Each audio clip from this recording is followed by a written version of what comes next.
Beautiful ladies and handsome men. I am not sure what's true or false in this story. I take gossip, tea, rumor, and scandal from yesteryear, from online, from word of mouth, from books, and I ball it up and I tell you guys a story.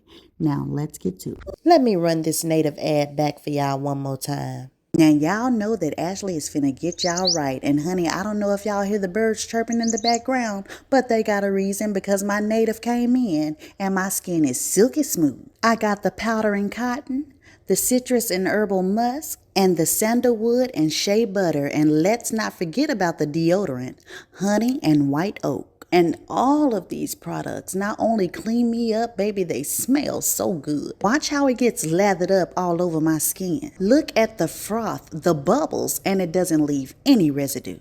It's got naturally derived ingredients, phthalate and dye-free, and it's even vegan and cruelty-free. In fact, it's made with plant-based cleansers and even has citric acid for pH balance. Now, whether you like a spicy smell, a woodsy smell, or clean and crisp, there is a scent for everybody. Lotions, deodorants, body washes, everything. You guys should go to the website right now to see what they have to offer for you. Use my link and code Ashley Says So Too and get 20% off of your first purchase at Native. Now, this offer is available site-wide, but it's only for a limited time. Go ahead and click on the link and save. Louisiana State Penitentiary goes John A. Lomax, Library of Congress curator, collector of American folk songs.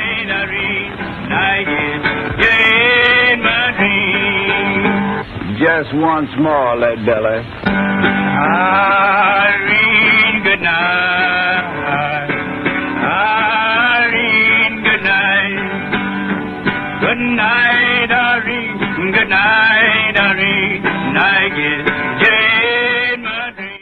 Hey y'all, this is Ashley with Ashley Says So, and I am back with another old Hollywood scandals video. And y'all may not know this person, but honey, you need to. You know how y'all always be like, oh, they stole Chuck Berry's style, or they got this from Little Richard. Well, Leadbelly, he was the original person that everybody kind of took his music and just kind of zoomed on up to the sky. And then y'all should know Leadbelly anyway, because his life, baby, this man was out here like Odysseus on the Odyssey. For real. So let's go ahead and get into the scandalous tales of the forgotten music legend, Leadbelly. Hughie William Ledbetter was born on January the 20th, 1888 in Mooringsport, Louisiana. His mother's name was Sally and his father's name was Wes, and Hughie was their baby. You see, Wes and Sally got married when they were very, very young, and they tried for years to have a baby. And finally, when they were in their late 30s, early 40s, Hughie came along. Well, after they had Hughie, they were both like, thank God our plumbing is finally working. Now let's pump out the rest of these babies, but no other babies ever came. So this meant that Hughie Ledbetter was spoiled rotten. Even though they were poor people, Hughie always got whatever he wanted. And when you talk about whoopings and spankings, oh child, the boy really didn't get none of that at all. But to move on, by the time Hughie became a teenager, he found a passion for music and fighting. Anytime some other young man would try to fight with him, Hughie would dominate the fight. And he usually ended the fight by punching his opponent in the stomach, and then when the opponent leaned up like this, Hughie would take a tree branch and bust the opponent in the back of the head. And regarding his love for music, he was only 14 when his father bought him his first guitar. And with a little bit of practice, he was strumming that thing like a pro. In fact, he was constantly asked to play at fiddling parties or hoedowns or whatever you want to call it. He was so good that it got to the point where if you didn't get Hughie Ledbetter to play at your party, oh baby, you didn't have a party. And so white people end up hiring him for parties as well. And although there were other musicians around, Hughie, like I said before, was the best one. And so when it came to payment time,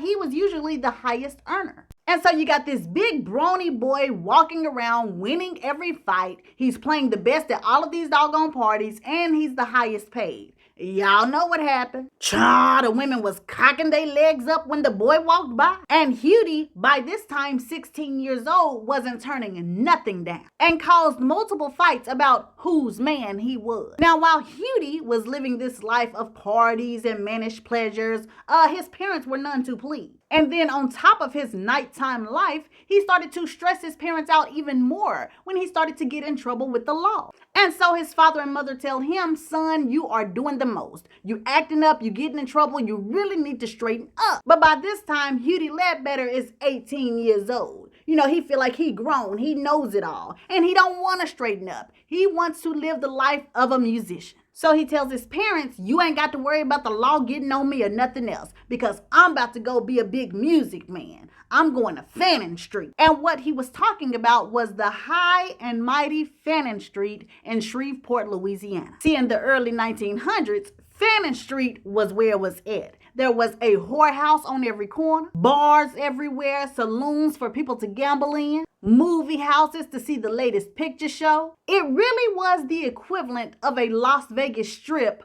for Southern black folk. Matter of fact, rumor has it that that's actually where he got his nickname from, Leadbelly. The folks say that he was laid up in a bed with a prostitute after they had got done doing what they was doing. And then the prostitute says, and what's your name again, little boy? And he says, Hughie Ledbetter. And then the prostitute starts looking him up and down, and then she starts rubbing on his stomach, and she's like, not Ledbetter, baby. Leadbelly, because those abs on his stomach were hard as a doggone rock. He played his guitar in every establishment on the block, and since musicians from all over the world tried to come down on Fannin Street, he also got very acquainted with Blind Lemon Jefferson. So Hughie Ledbetter felt like he was in loose morals heaven, honey. He just felt like this was going to be his life forever. But soon, Hughie Ledbetter ended up on his deathbed. See, I told you he'd always been a ladies' man, and then now that he was here on Fannin Street, all of these brothels all around, Hughie was dipping in and dipping out of everybody. And then one morning, he woke up and he felt like his winky was about to fall off.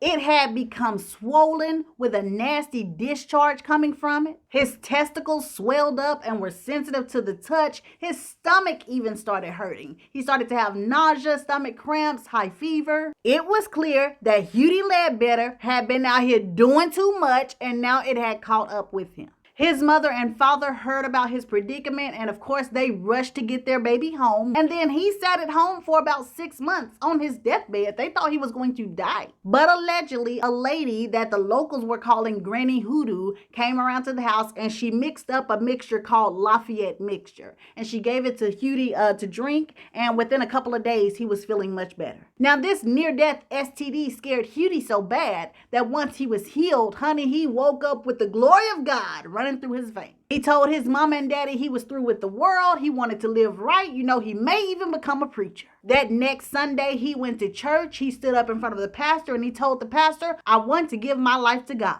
A few weeks after that, he found a girl that he liked named Lethe, and he ended up marrying her. His parents are giving glory to God. You know, they never thought it would happen where they would see their son settle down, even become a married man serious about church. But y'all heathens already know how this works. Y'all know how something scare you real bad and you get to going on and on about how you giving your life to God, running up to the altar, shouting and praying. Then after a few weeks or months, that fervor starts to die down. Child, next thing you know, you backsliding like Frozone from The Incredibles. Well, that's what happened to Hughie. He went right back to playing his music at all the parties and right back to the clutches of the ladies of the night. And he didn't go back to Fannin Street, but baby, he didn't have to. His ability to play good music and his very good looks had women right there in the country fields ready to get down on their knees and slurp them up. In fact, it was another young woman that would get Hughie Ledbetter in trouble again. Gossip claims that he paid some high brown gal, the way he described her,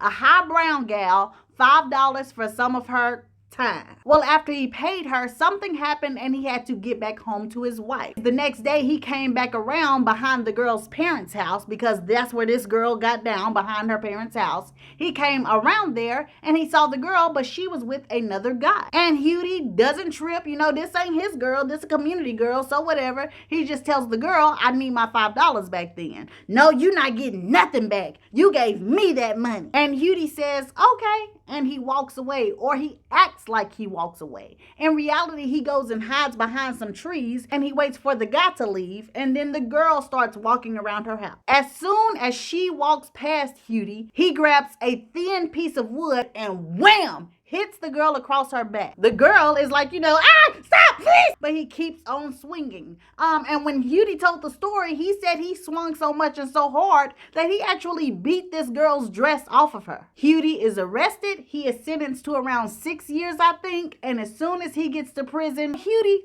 runs away. So he goes back home to his wife, grabs her up, and they run away to Texas. When he gets to Texas, he changes his name to Walter Boyd, and it takes no time for Hudie, aka Walter Boyd, to fit in. He is very charismatic, great with his guitar, very cool on the scene. So, all the guys want to start hanging around him. 3 guys in particular: Will Stafford, Alec Griffin, and Lee Brown. They become very, very best friends. In fact, Hudie, aka Walter, gets so close to Will Stafford that soon they are calling each other cousins. And some gossip claims they were distant cousins. Well, I would hope they weren't real cousins, because soon Will Stafford got to find out just what kind of cousin Hudie Ledbetter could be. Gossip claims they go to a Christmas Eve dance where Hudie has to play the music. At this party, they are the life of the party. They are the ladies' men. Very gregarious, talking to everybody, and they're with several women throughout the night. Well, they start walking home after the function, and Lee Brown starts to talk about their different conquests of the night. And soon he starts saying,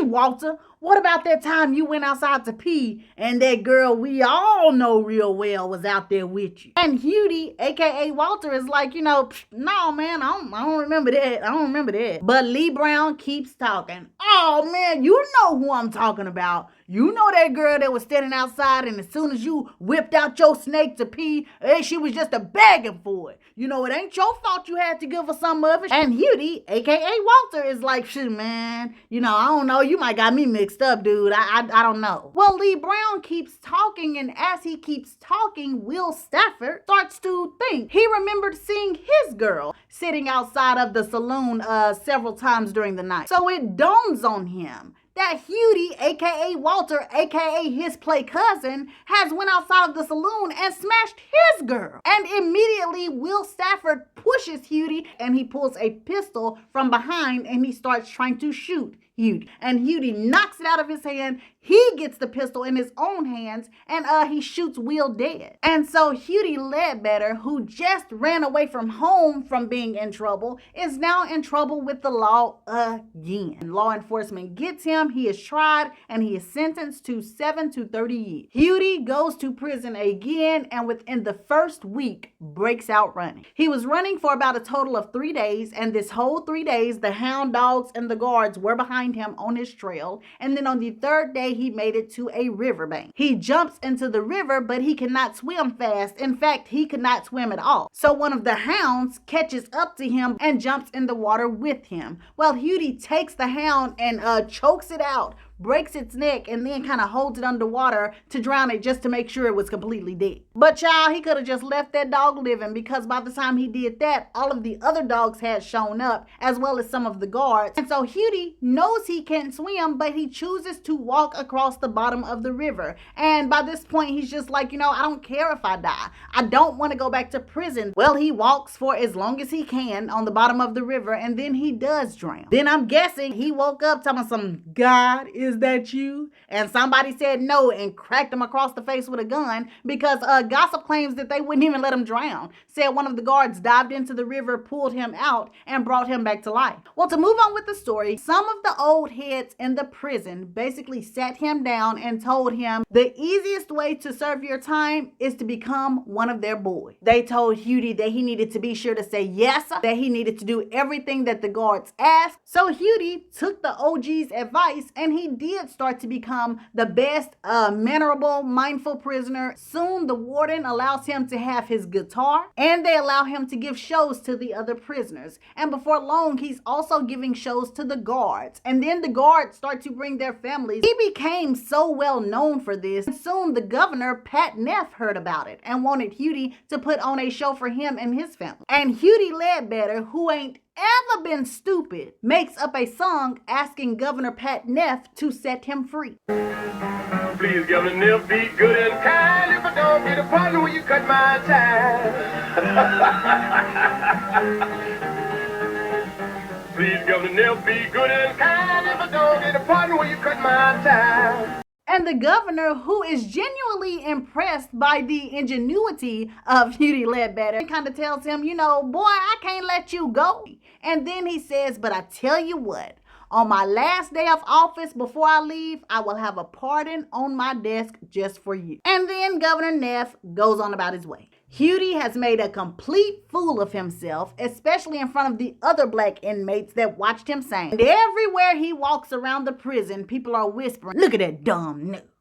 Cooning and shucking and jiving for the white folks, talking about setting him free. He's so stupid, he really believed them white folks care about him. And so he was embarrassed, and it took him a little while to live this shucking and jiving down. But honey, the tee-hee-hee was on the other inmate. Because one night in 1925, the guards rushed into Hughie's cell and told him that Governor Pat Neff left office today. And he left a pardon on his desk for you, just like he said he would. And so Hughie Ledbetter, who had been looking at 30 years pretty much, got out in 6.5 years. This time, once Hughie left prison, he did not go back home to Lethe. Instead, he ended up getting with a new woman named Era. And although Hughie Ledbetter was nearing 40 years old, he was still a notorious ladies' man. Hughie would tell stories later on about how every night while Era was making dinner, she would just sit up there and cry and wipe her sweat over the stove, just crying about the way he treated her. And although Era stayed hurt, stayed crying, she still stood by her man. She was literally a ride or die. There's one story about how Hughie had to play at a party, and Era came to this party with him. And while Hughie is standing playing his guitar, two men get on the stage with him, and they are clapping, they are dancing, and one of the guys kind of claps and positions himself behind Hughie. And then out of nowhere, he pulls a knife out of his back pocket and sticks Hughie in his neck. But before he can pull it across, Hughie turns around and starts beating the man up. Well, the second man who's on stage pulls out a gun, but before he can shoot it, baby, Era has came through with a chair and bust that man all upside the head. Era is beating him up like Sophia was on Color Purple. And it was actually this incident right here that started Leadbelly wearing that red scarf around his neck that he wore all the time. It was because he was trying to cover up the scar where he got stabbed in his neck. Now, by 1929, Hughie and Era went back to Louisiana, where Hughie was from, and by this time he was known as a local legend. But like always, with this fabled life of his, trouble was not far behind. In January of 1930, he was walking down a sidewalk when a white guy who was coming facing him was walking as well. And so as the white guy gets closer, he tells Hughie, sidewalks are made for white people. You N-word tell me to get off the sidewalk. And then he pushes Hughie. Well, Hughie pushes the man back hard. So another white guy who is across the street sees what's happening, and this guy comes running over trying to help the white guy on the ground. He pulls out a blade. Well, Hughie has a blade too, and he is much faster with his blade. So before you know it, he has cut that white man all up. Hughie Ledbetter, aka Leadbelly, goes right back to prison. And this time is the worst time ever, because see, now he is going to prison for a charge of attempted murder of a white man. So he immediately is going through hell. He gets put in the tin box. He gets beat on. You know, they keep him out in the sun all hours of the day. Then in 1933, the heavens again opened up to give Hughie Ledbetter a chance. A guy by the name of Alan Lomax, who was a folklorist as well as a music historian, started to collect samples of music to put in the U.S. Library of Congress. And he had collected Bessie Smith's voice, Ma Rainey's voice, Robert Johnson's voice. But then he started to hear whispers that there was this big, black, tough, mean, murdering prisoner who had a voice that was very old-timey, southern, and country. And so Alan Lomax makes his way down to Angola Prison, which is where Leadbelly is housed. And then when he heard Leadbelly's voice, he knew that he could make money off of a voice like this. So it didn't matter that Leadbelly was in prison for attempting to kill a white man. Baby, as soon as Alan Lomax got on the case, all of that stuff disappeared. And by 1934, Leadbelly was out of prison. And Leadbelly felt like this was finally his chance. He had sat back and watched people like Blind Lemon Jefferson blow up. He watched Mississippi John Hurt blow up, Bumblebee Slim. And so he felt like finally now he was getting dealt good cards where the world could hear his music. So Alan Lomax took Leadbelly on tour in different parts of the country, but most places that he went, Leadbelly was looked at like a menacing criminal, a murderer. He was difficult to sell to audiences. You know, they were scared they were going to be sitting out in the audience clapping, and all of a sudden this big black man was going to rise up like Jason or something. So Alan Lomax felt like he needed to soften Leadbelly's image. And soon they had a newsreel created trying to explain away Leadbelly's horrible reputation. And Leadbelly was instructed to act in the most non-menacing way that he could muster. He needed to be a straight coon. Now, I'm sorry, but that's the only way I can describe it. On this newsreel, they had Leadbelly acting like a straight coon. Honey, I'm talking about this grown big old man was sitting up there talking about, yes sir, thank you boss, yes sir. It's in the description. Just look for Leadbelly newsreel in the description. Go click on it and watch it. It's a mess. But it worked in some ways. I mean, it just didn't like skyrocket Leadbelly to fame, but he was selling more tickets than he was before. And now he even started selling records. Now, as far as Leadbelly's personal life, it was also moving in a better direction. Since he'd left prison, he ended up getting married to a woman named Martha Promise. And his marriage to Martha Promise was used as yet another marketing tool to show Leadbelly as a good man, a family man. But this clip kind of failed to show Leadbelly in the innocent light that they were trying to show him in. And that is because a snippet of Leadbelly's anger came out in this clip. In the clip, he is singing to Martha Promise one of his well-known songs, Irene, good night. Good night, Irene. So he's singing it to Martha Promise, and then at the end, he reaches to stroke her chin. And I don't know if the white man standing behind him thought Leadbelly was going to choke Martha Promise, or I don't know what it was.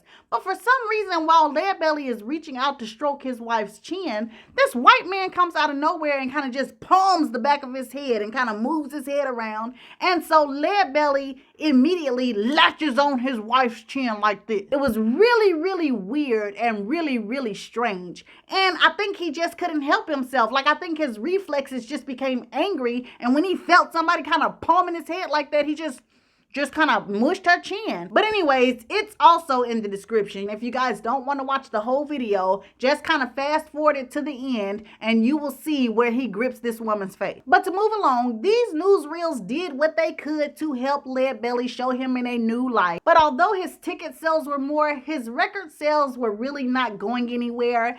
And what happened is Leadbelly turned out to be a novelty. It turned out to be less about his music and more about people coming to see this convict, this monstrous black man, you know, let's see if he loses his mind. And also people that kind of snickered about this murderer now having a musical career, you know, they also came to his shows, but they didn't try to really support him like that. And as the 1930s pushed closer to the 1940s, Leadbelly's music was looked at as an embarrassment. A lot of black folks didn't take to his music well at all. I mean, he actually had a song called Pick a Bell of Cotton. Oh, Lord, I can take a bit of cotton. Oh, Lord, I can take a bit of day. Oh, Lord, I can take a bit of cotton. Oh, Lord, I can take a bit of day. Jump down, turn around and pick a bit of cotton. Got to jump down, turn around and pick a bit of day. Jump down, turn around and pick a bit of cotton. Got to jump down, turn around and pick a bit of day. Oh, Lord. Yeah. And a lot of his songs sounded country and slave like, you know, bring a little water, Sylvia.